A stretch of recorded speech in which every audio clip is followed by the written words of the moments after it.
loves building narratives. One of the primary advantages of advanced statistics is it helps us to examine those narratives and find out if they actually make sense. Hi, I'm Rob Vollman, and welcome to Sabermetrics Network. Recently, the Carolina Hurricanes signed Alexander Semin to a one-year deal for $7 million. And Alexander Semin is just the type of player that the media loves writing narratives about, whether it's that he's injury-prone, that he's enigmatic, that he's non-clutch. Whatever they say about him, the bottom line is Carolina going to get value out of that $7 million? Now, despite only being 28 years old, he got signed to a one-year deal, which is fantastic in the sense that it's very low risk. Kind of a try before you buy.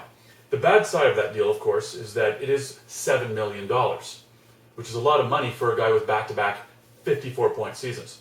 Now, the Carolina Hurricanes are in a very interesting position. They're in the Southeast Division, and despite finishing last, a move like picking up Alexander Semin and the trade they made for Jordan Staal, those moves alone could make the difference to move them up that very, very tight pack and compete for the division lead. But a lot of it, of course, resides in how well Alexander Semin contributes. Now, how can advanced statistics help us understand how well Semin will contribute? Well, first of all, the statistics can help us understand the situation or the context in which he plays, and then determine how well he's playing it. So very briefly, let's take a look at that. So if you look at his time on ice per game, you'll notice that he plays at even strength and on the power play to a very large degree, but he doesn't kill penalties. So he's used primarily in an offensive capacity. And that's backed up well as well. If you look at his even strength data, he starts primarily in the offensive zone. However, he's not sheltered. He's playing against top six opponents. So he's not a two-way player like a Claude Giroux or something like that. But at the same time, he's not an offense-only player like the Sedins. He's an offensive-minded player who's still playing top 6 minutes, but doesn't really have defensive responsibilities. Now, as such, we would expect him to score a lot of points, and we would expect his Corsi to be quite good, given he's getting a defensive zone boost. And sure enough, his Corsi totals are quite good. You can see for yourself. Head down to behindthenet.ca, select the Washington Capitals from the drop-down, sort them by relative Corsi. You'll notice Semin is on the top. He's in the top 3, 4, 5 every year. Go back a few years, he's always at the top. Now, not only is he doing very well with Corsi, which means Washington's enjoying a shot-based advantage when he's on the ice, but he also contributes in other ways. For instance, he's 50%, roughly 50% on the shootout every year, so he's going to help you on the shootout. He's very good on the power play. Now, last year he only scored 2 power play goals. That's likely just a consequence of the small sample size. Historically, he's been very good with the man advantage. Now, he's changed partners a fair deal in terms of his line mates. And forgive me for butchering this name, but he used to play with Brooks Leach quite often. Last year, they were split up, and Leach's scoring went way down. And instead, he played with Johansson, whose scoring had a bit of a boost. He also plays with Backstrom to a fair degree from over the years. And for these reasons, he's actually had fairly high on-ice shooting percentage over the years, which means his line mates are shooting and scoring on a higher percentage of their shots than they usually do. So that's either Alexander Semin helping them score on a higher percentage of their shots, or they're just more talented players. Now, he's not throwing a lot of hits. He doesn't block a lot of shots, but he does take a lot of penalties, and that's one thing we should be concerned about. He takes a lot of penalties for such a non-physical player. Fortunately, Carolina is kind of an anomaly when it comes to taking penalties. For some reason, quite consistently, they take far fewer penalties than one would expect, given their number of hits and given the number of power plays that they get. It's a very curious case, worth further study. Anyway, that's sort of just a quick and dirty look at Alexander Semin.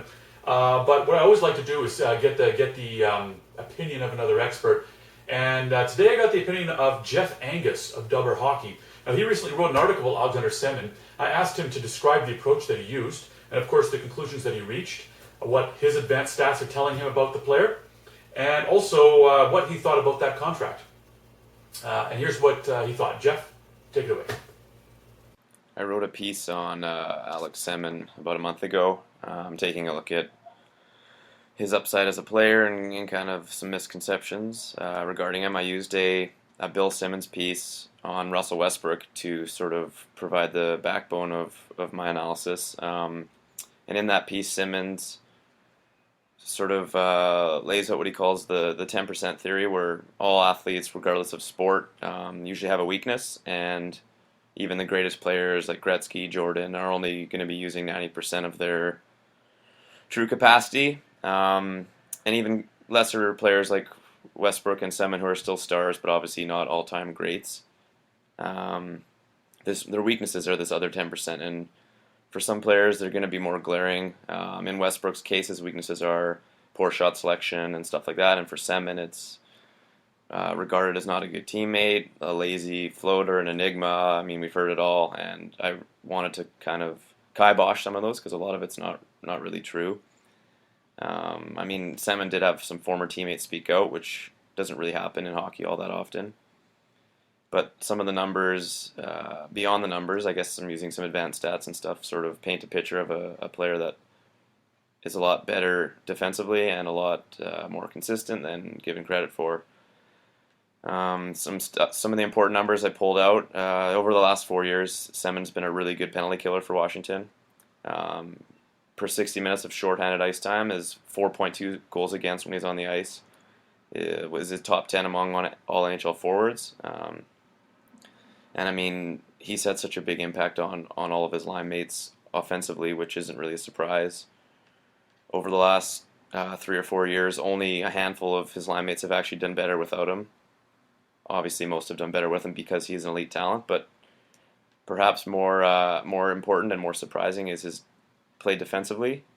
Only one of 14 line mates over the past 3 years has done better defensively without Semin than with. And I think that's pretty important because a lot of the criticisms he's garnered are due to his supposed defensive weaknesses. And obviously back to the offense, he has the 11th highest goals per game average since the lockout. And he's had declining quality of line mates. He doesn't play a whole lot with Ovechkin and Backstrom, or at least he didn't last year. His ice time's gone down every year. Last year he averaged less than 17 minutes a game, which just isn't really enough for a player of his caliber. And one final stat, even last year with less ice time and less minutes with the top guys in Washington, he generated the most scoring chances by far.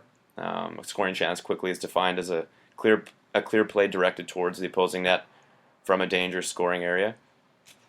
And his scoring chance differential, so scoring chances generated for and against when he's on the ice, was plus 52 last year, and the next highest capital was Matthew Pro at plus 24.